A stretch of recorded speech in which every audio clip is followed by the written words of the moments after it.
Elle est parfois dramatique, d'autres fois satirique. Mais chose certaine, elle ne joue jamais la comédie. Sophie Durocher. C'est comme... Ah, vas-y. Avais-tu quelque chose à dire, Marc Voilà? Parce que t'es Il est en compliqué, notre numéro, à ce qui paraît. Comment allez-vous, tout le monde? Je sais que tu commences dans le métier là, de la radio, mais quand c'est marqué en rouge, en onde, on est en onde. Voilà. Tu retiendras Bonjour, ça, tu Cybèle me diras. Bonjour, Bonjour, Cybèle. Bonjour, Sophie. Bonjour. J'aime ça te taquiner parce que s'il y a quelqu'un autour de la table qui a de l'expérience en radio, c'est bien Je toi. pensais qu'elle allait dire qu'il est susceptible. Ah, ben tellement pas. Excusez-moi, non, mais je suis content que tu le dises parce que je suis zéro. Je suis absolument zéro. T'es Je m'en pas fais une fierté. susceptible. Non, Bon, non. J'aime ça. On Du haït tout. ça, les gens qui sont sous Oh, paulet. non. C'est comme Vraiment. quand il faut faire attention. Il faudrait que je trouve ça Les désagréable. gens qui sont offensés, pas offusqués, plus capables. Marc Oui. et Cybèle et moi, on a vu... ben toi, tu viens Mais de pas commencer, Cybèle. Ben, en fait, dis de ce dont on parle. Ben oui, merci. Non, mais parce qu'après ça, je vais me prononcer. Alors, il y a la série Adolescence Ouais. qui cartonne. C'est mais la première pas- fois que tu dis un mot français en anglais. Tu pouvais le dire totalement en français, tu le dis en anglais. Ben, c'est comme, disons, Game of Thrones.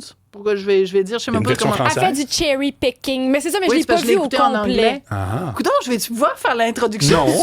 C'est-tu ton show? C'est-tu ton show? C'est pas mon mien, ça, show. je suis d'accord. Bon. Excuse-moi, je suis une épice. C'est Alors, toi Hey, le on a dit qu'on principal. haïssait recommence. ça, le monde du paulet. OK, Commence alors- pas. C'est très drôle. Alors, on recommence. Mesdames et messieurs, il est 14h47 et à Cube Radio, on va parler de la série Adolescence qui est diffusée sur Netflix et qui est en ce moment la série numéro 1 de Netflix, mais pas juste aux États-Unis, pas juste au Canada, partout à travers le monde. Je pense qu'on est rendu à plus de 23 millions de personnes qui l'ont vu. Toi et moi, Marc, on l'a vu les 4 épisodes. Moi, j'ai commencé, Cybole, je suis dans. Cybole, j'aime donc bien ça. C'est encore plus hot que Cybèle et la bête. Aïe, aïe, Cybole. Holy shit.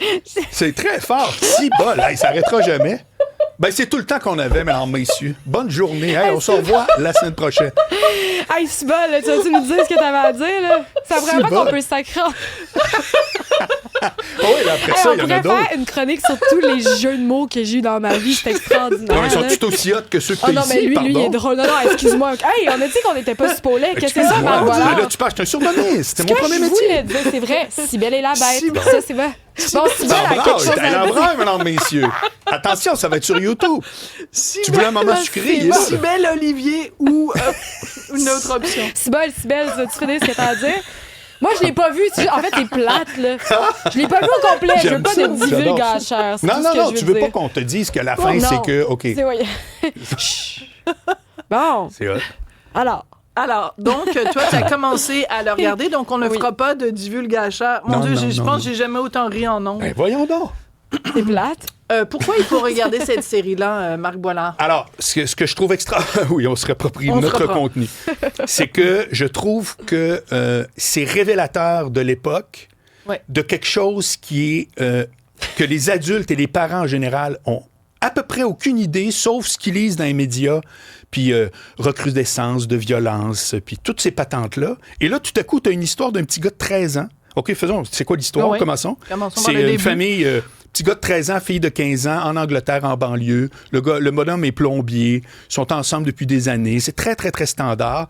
Et le film commence et tout à coup, bang, arrestation avec toute l'équipe SWAT. Le petit gars est accusé de meurtre. Il est accusé d'avoir tué une jeune fille qui... De son âge à l'école. De son école. Et donc, sans rien divulgacher, il reste que... les médias sociaux et les rapports entre les jeunes sur les médias sociaux sont au cœur de Au cœur. l'histoire et au cœur des 4 épisodes. Oui. Et au cœur aussi de ça, c'est la dichotomie entre le langage numérique utilisé par les jeunes et le langage en anglais des parents. Et les parents ignorent complètement. Complètement. C'est comme un nouveau langage, un nouveau comportement Ouais. que les parents et même la police ne connaît pas. Et ce désarroi-là, c'est pour ça que je trouve Oui. que c'est extrêmement payant pour des parents qui ont des enfants à la maison. Là. Évidemment, si ton gars, il a 32 ans et est marié, c'est autre chose. Mais tant que les enfants sont à la maison, c'est que non seulement c'est des codes que tout le monde ignore, mais où veux-tu intervenir? C'est un premier point. Comme parent, là, où veux-tu intervenir? À part interdire accès à Internet et t'interdiras jamais ce qui va se passer dans la cour Impossible. d'école, ben voilà. Tu sais, tu l'as vécu, t'en as un gars, c'est ça? Ouais. Bon. 17 ans, oui. Bon, ben, il était dans les médias sociaux, bon, blablabla. Ça fait que ça, je trouve ça extrêmement intéressant de voir cet aspect-là, c'est-à-dire l'alarme doit sonner, et cette alarme-là, c'est pas juste « pourtant, moi, je suis un bon parent ».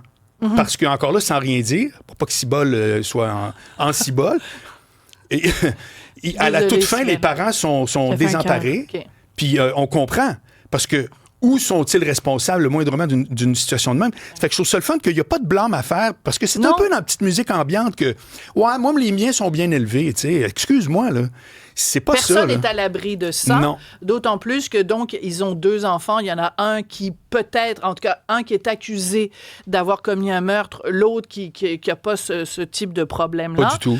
Donc, les parents, évidemment, se demandent un peu pourquoi un et pas l'autre. Donc, sans rien divulgacher. Par contre, ce qui m'interpelle beaucoup, c'est que toi, Cybèle, tu n'as pas d'enfant. Marc, toi, tu n'as pas d'enfant.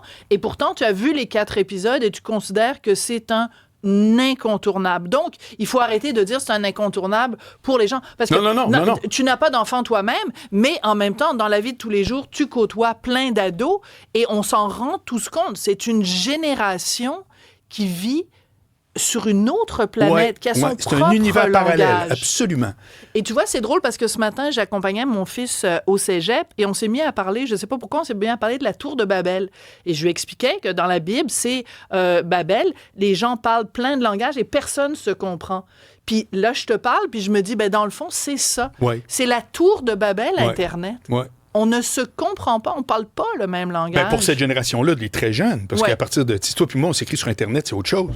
Ben moi, ce qui m'a marqué, puis qui est juste, ça va pas nécessairement ajouter à la réflexion, mais la manière, en fait, parce que le jeune est arrêté, donc au début du premier épisode, et la manière dont les policiers rentrent, je me suis dit, ça se passe-tu de même au Canada? Tu sais, c'était intense, là, vraiment, comme si c'était un terroriste. Il défonce la porte. Il est accusé de meurtre. Il est accusé de meurtre. Oui, mais c'est vraiment comme ça que ça se passe. J'imagine. En tout cas, en Angleterre, moi, ça m'a choqué comment c'était. Là, ce qui te choque, c'est que tu vois le petit gars qui sont toutous, il y a 13 ans, puis on s'attend qu'ils vont rentrer chercher une gang de drogués. Et c'est un petit... Oui, sauf que ça illustre exactement... Ou qu'ils arrêtent le père ou la mère, à la rigueur. Ça illustre exactement l'intérêt de la série, c'est que tout ça a lieu avec un présumé meurtrier de 13 ans. Voilà. Alors, ce qui est intéressant, c'est que, normalement, je ne passerai pas 28 heures à parler d'une série de Netflix, mais ce qui est intéressant, c'est qu'au-delà du phénomène de cette série-là, c'est la discussion qu'elle a générée. Vraiment. Et tu vois, sort ces jours-ci en français, un livre d'un chercheur américain qui s'appelle Haidt, H-A-I-D-T, je pense, où il parle justement de la génération numérique et à quel point ça a changé jusqu'au cerveau des enfants.